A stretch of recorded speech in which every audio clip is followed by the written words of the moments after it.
This is my brand new 2025 BMW S1000RR M package.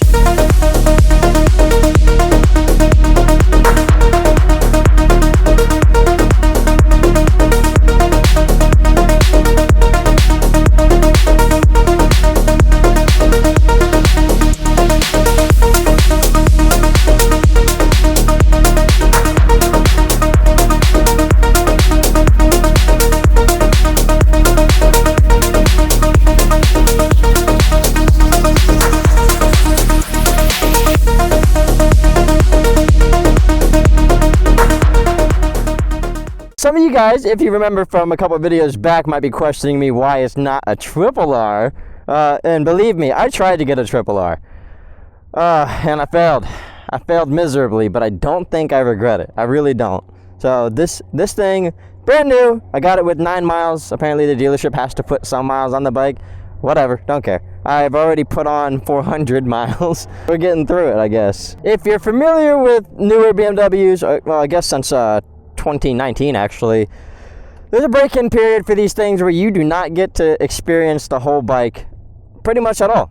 All of the power, at least in the stock ECU, is above 8,000 RPMs, and with this bike in the break-in period, you cannot really exceed you literally cannot exceed 9,000 RPMs. It's a hard limiter, and I'll show you that when we go for a little bit of a ride. What does suck is, because it is in the break-in period, I'm not going to do like a crazy review ride because I don't want to damage the internals of this engine. I also don't want to ruin my warranty because I still have that. Warranty for this bike is 3 years and 36,000 miles. So as long as I'm still in the break-in period, I don't want to mess with that. Obviously, I still want to do the exhaust and tune, which does in fact void your warranty. If you fight it hard enough, maybe it doesn't, but they're going to avoid it at first no matter what. But yeah, this is my baby. I've ridden a 2017? Yeah.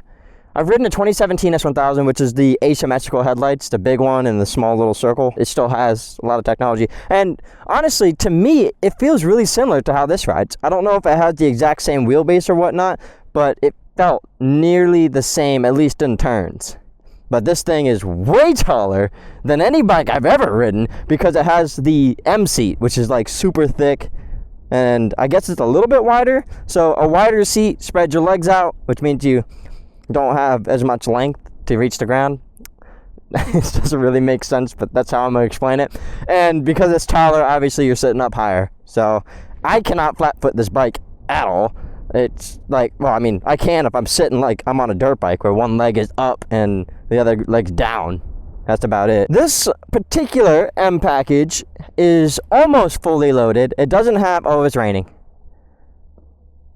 The second day that I rode this bike, I got absolutely dumped on. And it wasn't just rain, it was a storm. So I almost dropped the bike because wind almost blew me over. So this is no stranger to rain, but I really don't want to get rained on right now. So let's try to speed this up. This M package is almost fully loaded. It doesn't have the full carbon package, but it does have the carbon hugger. It has the carbon little heel guards that are on the Gillies rear set. This bike also has the full billet package. So it's got the M levers, the guard, the Gillies rear sets. What else? I can't remember. I think this is NRC. Yeah, I think this tail tidy is NRC. It's a nice one. It's got the light bar instead of the ones that go up in this little gap here, and I actually like this one more. I didn't at first, but after seeing it on a few other S1000s, I kind of fell in love with it. This one, it is an M package, so it already comes with the cruise control, the heated grips. It also has, I guess, technology package. I honestly was not ready to buy this bike. Well, not ready. I wasn't expecting to buy this bike, so I didn't do too much research other than the fact that I knew that this is like one of the top spec S1000s you can get before you go to the M1000, minus obviously the carbon package and the carbon wheels. I'll get to that in a minute. It also has the Rizoma mirrors. These things are like $500 mirrors. I personally wouldn't have gotten these. I would have just done the mirror block-offs, but they actually have grown on me and I like them, and I'm not going to remove them. There's also the integrated turn signals down here. Let's see if my camera can get those. They're nice, legal. So this bike is completely legal. There's nothing to worry about. And as far as mods go on this bike, I have done absolutely nothing. This is just what came with the package. Well, I guess the only thing that I did do was the screen protector. Back to the wheels. Those are the forged wheels. I didn't want to do the carbon wheels just because they're more fragile, and I didn't want a pothole to absolutely ruin my day and my bank account. So I went with the M forged. I think they're M forged, or if they're just forged, I don't know. But they're lighter than the stock wheels, and they're nicer. They're like scratch resistant and all that stuff. It's pretty cool. Dang, those things are dirty. It also has the Acro slip-on. It really doesn't sound like anything. Like, this bike sounds like a scooter or a vacuum with a couple nails thrown inside of it. It's like pretty bad, but it is what it is. I'm probably going to do the steel Acro headers just because I don't want to spend that much, and I also don't really like titanium. At least from what I've heard, it's more fragile and can break if it has too many like heat cycles. For the slip-on, I would probably do SC or just do the full Acro with a shorty. This doesn't look bad, and it might be my slip-on for a while I have the steel headers until I make money and can afford a slip-on. I definitely need to get rid of the headers at least. And then the tune I want to do is the BT Moto tune. Everyone has great reviews about that, so I figured I might as well just do that as well. Some of the BMW dealerships actually offer that, not with the bike, but they sell it. So might as well do that. I wish I knew more about the bike. Maybe I'll put in a little snippet here, but those are some upgraded brakes. They're blue, they're pretty, they look nice on this bike. I'll take it. As far as carbon goes, I don't think I'm going to add any more. I feel like carbon just gets sun faded pretty fast and then just looks brown, so I don't really like the way that looks. Like, this already gives me enough anxiety because if it's in the sun enough, it's just going to start looking brown and faded and whatnot. But I could be wrong. I don't know how high quality BMW stock carbon is, but yeah, that's something. I wouldn't have gotten that, but they just didn't have another bike that didn't have it. I just wanted to switch to the other side because this is actually my favorite angle of the bike. I like this black sticker here. I honestly would, if I could find something or maybe do a custom, duplicate this and put it on this side because I think it looks so nice with that black just accent there. If I can't do that, then I'm going to put some like sticker, maybe my handle or something stupid like paid off, because I own this bike. I'm not financing it or anything like that, so I kind of want to flex just a little bit. Kind of have to. The reason why it is paid off is because I traded in my 2023 RSV4 Aprilia, and I also traded in that SSR, which was in my last video that I made. Of course, I didn't get a chance to make a riding video because I was waiting for this mount that I didn't have. And I ended up trading that bike for this before I could. So I knew that was going to happen. I don't even know why I said I would make a ride-along video, although it would have been a good one. All right, back on topic. I traded in both of those bikes and put a little bit of cash on top, and I ended up with this. And I'm not going to say the exact numbers, but I got this for an insane price, like really, really, really good price, where I know that I will get almost all, if not all, of my money back if I wanted to get rid of this. If I didn't like it, or I just need money or something like that. So I figured, why not just experience a brand new 2025 S1000 for a little bit. The Aprilia was starting to give me a little bit of a headache because it was just burning oil. Every time I got back from a ride with my Aprilia, I had to put some oil in it, otherwise it was going to be low and start doing internal damage. So I didn't like that, and the Aprilia didn't have a window, so every time I wanted to check the oil, I'd have to pull the dipstick, and yeah, that was a headache. And another thing, the tank was starting to expand a little bit, like the heat expansion problem that Aprilia had, and it was starting to bubble up a little bit. So I was done. I'll get another Aprilia, but I thought that this would be interesting. So I'm here, I'm on it, breaking it in. The first day that I got this, there was a meet in Ace Cafe, or at Ace Cafe in Sanford. So I got to take it there. And then after that, I got some professional photos done, and I didn't even ask for it. It just so happened there was somebody that wanted to take some photos of me while we were at Buc-ee's. And I got some really, really good photos, and I put his @ and the photos here. This bike isn't as exciting as my Aprilia that I had, but it definitely is way, way, way nicer. It's got so much more technology than I could have ever expected.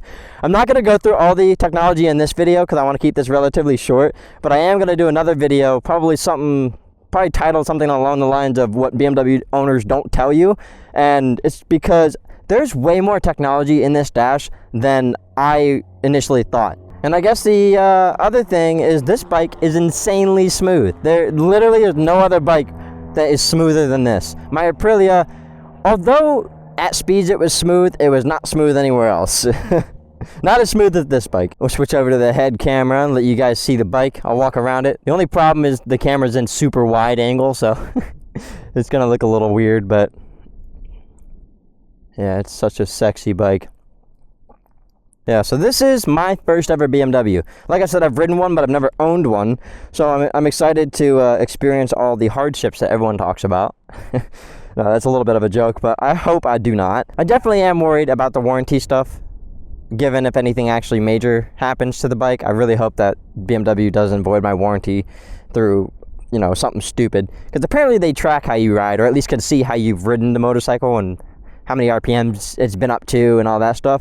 So, you know, I just hope that I've been riding it to their specs, and if something happens, they aren't gonna say, oh, it's too bad, you need to buy a new engine. If you buy a 2025, at least right now, it's incentivized that you get the first service free. So I'm going to be getting the service done here in a couple days, actually. And I'm going to have the bike fully unlocked. I'll be able to experience all the RPMs. And I'll have another video kind of talking about all that. But as of right now, I've literally experienced nothing other than the handling of the motorcycle, just because there's no power in the break-in period, but they do that for a reason. I forgot to mention, this year model brought back the gills that were on the older S1000s that everybody absolutely loved. Of course, it's just on this side to stay in style with the old one.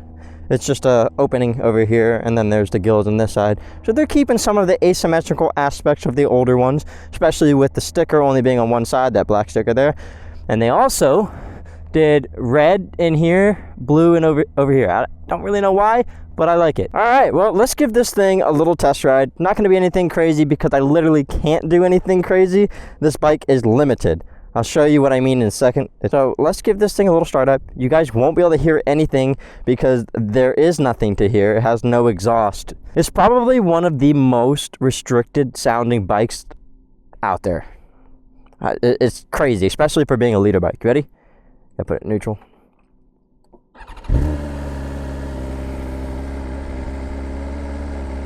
I got 410 miles on there. 600 is the recommended area for break-in. When you buy one of these bikes, you have a period where it's still free. It's like 350 to like 620.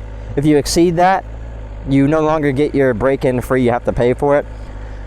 I can get my break-in now, but I want to get closer to 600 before I do that, just because it's a free oil change and look over of the bike. So I want as many miles as I can, so I make it worth it. You know what I mean? Here's a little rev. You ready for this? Sounds like nothing. And there's thunder, so we gotta get going. I think one of my most favorite things with this BMW is the fact that it's so rideable. It's just because you can ride this in the lower RPMs and it just rides. It doesn't bog down like my Aprilia did. You have to be up in the RPMs when you're riding that thing, and you could never really like move slower than 20 miles per hour on that bike without it like freaking out or just jittering like crazy. This, you can be in almost third gear at 20 miles per hour. This bike is geared for the road. The Aprilia wasn't. And that was one thing that I wanted out of this BMW, is I wanted something that just was easier to ride. Not that I couldn't ride the Aprilia, but I wanted to be able to daily this thing. And this thing has the smoothest quick shifter in the game. It is just unbelievably buttery smooth. I don't know if I just got sick of the Aprilia or all those issues were really weighing on me, but this bike feels f***ing amazing. Yeah, I know it sucks. I didn't lie, but well, maybe I lied a little bit with the Aprilia. I did say that I wasn't going to get rid of it anytime soon unless it was for a triple R. And like I said earlier, I tried. There was a brand new 2025 triple R that I was going to get, but they wanted a lot more money on top. Yes, that bike is worth more, but it was to the point where I was getting such a good deal on this that it was a no-brainer to do it. And I honestly don't regret my decision at all. Yes, the CBR probably would have been more reliable, more impressive power-wise without having to get a tune or anything, but it doesn't have all the amenities that this bike has, and that is why I've fallen in love with this bike. It's the amenities that I've fallen in love with. Like the cruise control, the heated grips, which I have used almost every time I've ridden this bike. it's insane. Mode 3 will burn or melt your hands right off if you don't have thick gloves on. But that's awesome. And the other thing is the connectivity to my phone and to my Cardo. It's insane the things that I can do with this bike. It's literally a vehicle, a car. It's got way more stuff than a bike honestly should have. Maybe dangerous to have, but I like it. I'll take the danger, and I will show that in my other video. And I know that people complain about how restricted these bikes are from the factory, and I guess I didn't get this bike to go fast, so like I've not had an issue with that at all. I just got this bike because it handles great, it's gonna sound great, it looks amazing, and all the stuff that it has. I really didn't get it to go fast. The bike does have some pretty thick chicken strips. I haven't really gotten the chance to get rid of those. Let's go ahead and turn around here. There's not really any curves around me where I can actually really drag knee or at least get it down and scrub those chicken strips off, but I will eventually.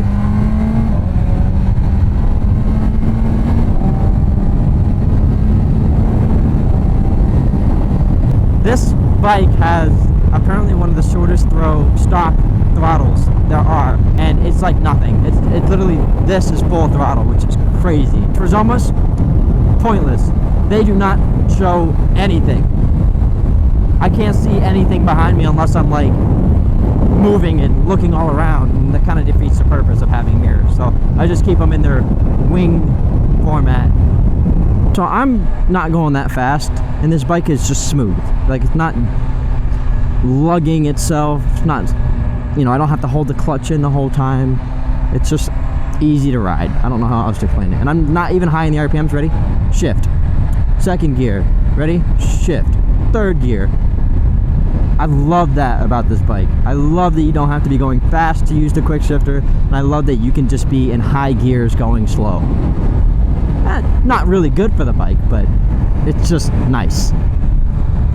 My Aprilia was almost boring to ride, at least around town, because I can only shift twice, and then I'm already going as slow as I can in the highest gear, and that would end up just being like third gear was the highest I could get in around town. This bike, I can get all the way up to fifth gear, sixth gear on pretty much any street and not be like absolutely blowing the speed limit.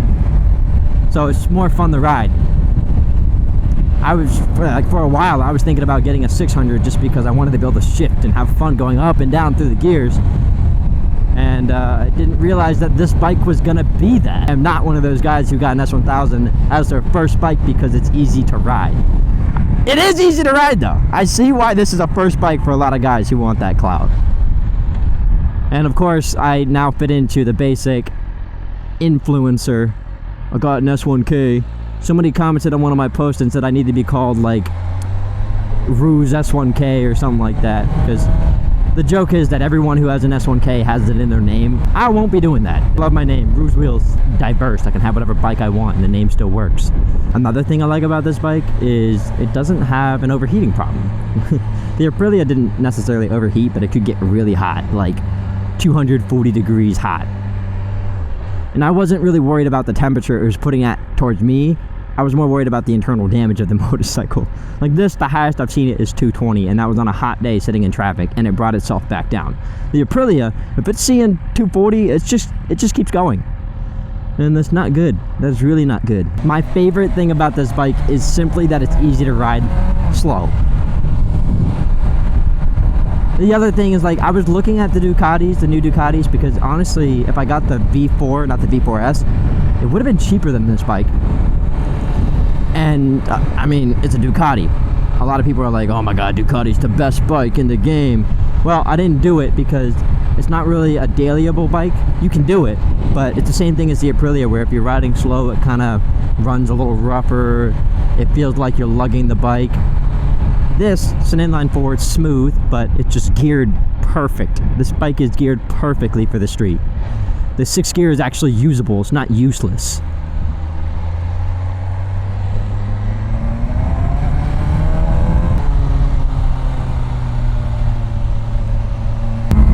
That was a cop.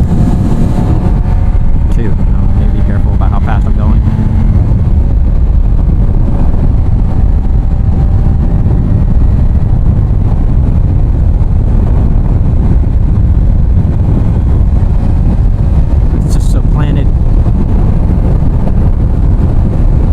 bike does all the work for you.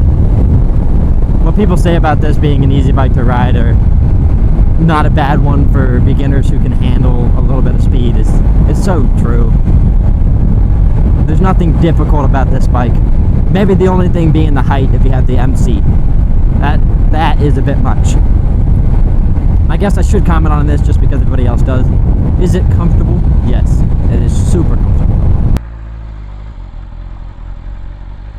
What the? We just did a circle together. Oh, that was funny. It does have a little bit of vibration in the handlebars, which is a little annoying. And it's already got the weights and the added lever thing on the side, lever guard. So there's not really much else I can do to reduce the vibration, but it's not like any more than any other bike. It's just, it's such a smooth bike, and then you get a little bit of vibration there. Nothing intolerable though, and it doesn't make my hands go numb or anything. Just no. Sometimes when I'm trying to find the blinkers, yes, I use blinkers. I'm on a BMW and I use blinkers. I'm rare. But sometimes when I go to find that, I hit this wheel instead. Like, it's all because I'm not used to the bike, but there's so many buttons on this bike, it can be overwhelming at first. On top of the whole, I'm on a really expensive motorcycle trying not to crash. I gotta show this too. When I come to a stop, squeeze the brake, hill assist. That just basically stops the bike from moving on a hill, which is awesome, but it's almost made me stall the bike the first time I experienced it because I didn't know it had this. You see that I had the hill assist and it took a little bit more throttle than usual. I think I need to go though because I don't want to be rained on. And there's an airplane. What up? That's pretty sick. Oh, let's see if he lands it nice. He's pretty centered, not bad, not bad. Can be a soft touch. Nope, what are you doing? Touch and go, not gonna land. The ground effect is hurting him. The ground effect, if you don't know, of an airplane when it's coming in on landing, it like technically floats a little bit. Can say vortex because it does happen in some situations. But it pushes wind against the ground back into the airplane, and they kind of reduces drag and prevents the airplane from touching down. And can also cause people to overshoot the runway if they're not expecting it. A little facts for you. Handles amazing. I like the fact that this bike has a 200 rear tire. It's huge. It's gonna cost a lot more when you gotta replace it, but it's nice. A lot more surface area to play around with back there. It also feels more secure because of it. I'm excited to see how this bike feels after the break-in period because I'm also gonna kick it into race mode and customize all that stuff. Because this bike, when you put it into the race mode, has a little bit more backfire, just stock. So that's pretty cool.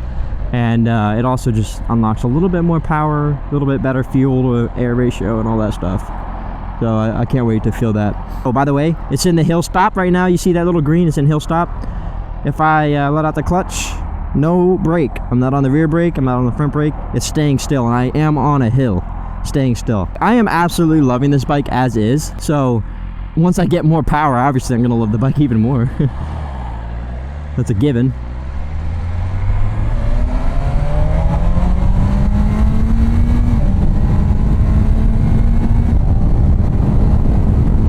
Pop on some cruise control, and now the bike's riding. Okay, it's sending me into this lane though. Now it's not. Yeah, just why would you not want a bike that has this? All right, thank you for watching. This is my 2025 BMW S1000RR M package. I hope you guys got something out of this video, or at least enjoyed it. If you ask me if you should get this bike, even with the fact that it's in the break-in period, I would still say yes, get this bike. I came from an Aprilia, one of the most exhilarating bikes. Yes, it's a little frustrating with maintenance stuff, but that bike is awesome. This bike is awesomer. I love this bike. So far, it has been awesome. It's gotten so much attention. Like, everybody is drooling over this bike. If I leave it in a parking lot and just kind of watch it, there's always people walking around looking at it. Not that I need to have the attention. I just think it's really nice to get that. Like, yeah, people like my bike. That means it's cool. It's cool to me. It's cool to them. That's a win. Keep an eye out for my second video. I want to talk more about the stuff that's in that dash and some other features about this bike that I didn't know about and you probably don't know about either. Thank you for watching. Please like and subscribe. And in the comments, let me know what you think about this bike. Should I have gotten the RRR, or do you think I made a good purchase? Because right now, I think I made a good purchase. See ya!